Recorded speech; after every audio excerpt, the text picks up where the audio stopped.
we are making little support for the bush beans. Even though they don't climb, they're not climby, they're bushy, I still feel like mine needs some support. So I'm literally gonna scavenge around my house for things that I have in this area that shall not be named, other than where my children procure weapons and where my husband loves me. But I've got some bamboo, and I'm literally taking small pieces and just like breaking them like that with my foot and making them about, that's like 2 or 3 feet long.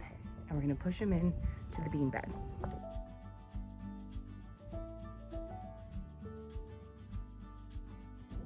My raised beds are 18 inches deep. And you can see here that I pushed these in.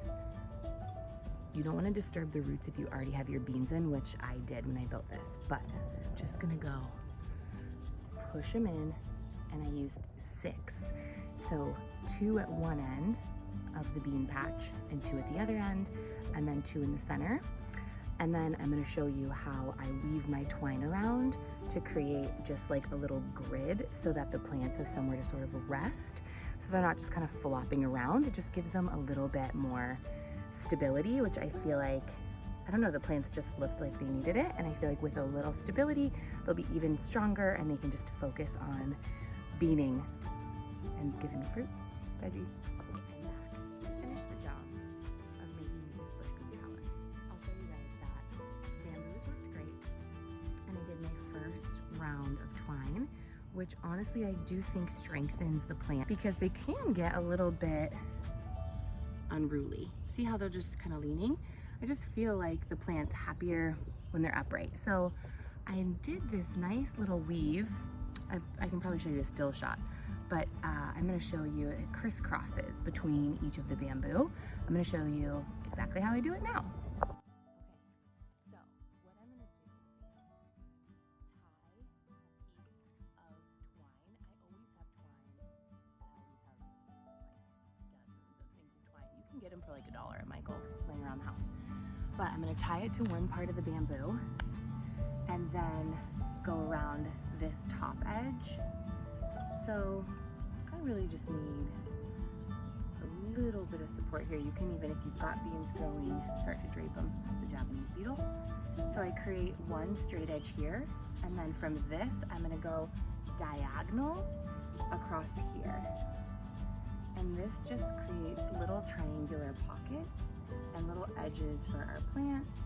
These guys already have beans on them, so I'm just gonna hang some of the beans over to give them support. Oh boy. So when you get to this guy, you're just gonna loop around one time, and then I'm actually gonna come across to this next pole here, and loop around here, and then I'm gonna go diagonal again. It's already so hot here, I'm sweating. Diagonal around this one, and then across again, and diagonal back. So this just creates a nice little like diamond pattern and allows these beans some extra support.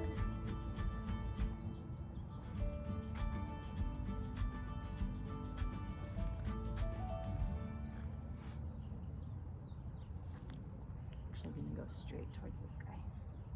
And then you tie it off there. And that's it. It's really simple. I make DIY trellises like this for all my plants, for tomatoes, for cucumbers. There's so many ways to do it with just some bamboo poles, or even sometimes I use redwood. I love redwood stakes. They're 1x1s and they are nice and sturdy, and you can configure them in so many different directions. I'll make some more video for you guys about different types of trellises, but this is perfect for something low hanging. I kind of made a trellis like this for my tomatillos as well that worked really well, and it's just prettier than using a tomato cage, and it's great if you want to implement something after you've already planted. So I hope you enjoy.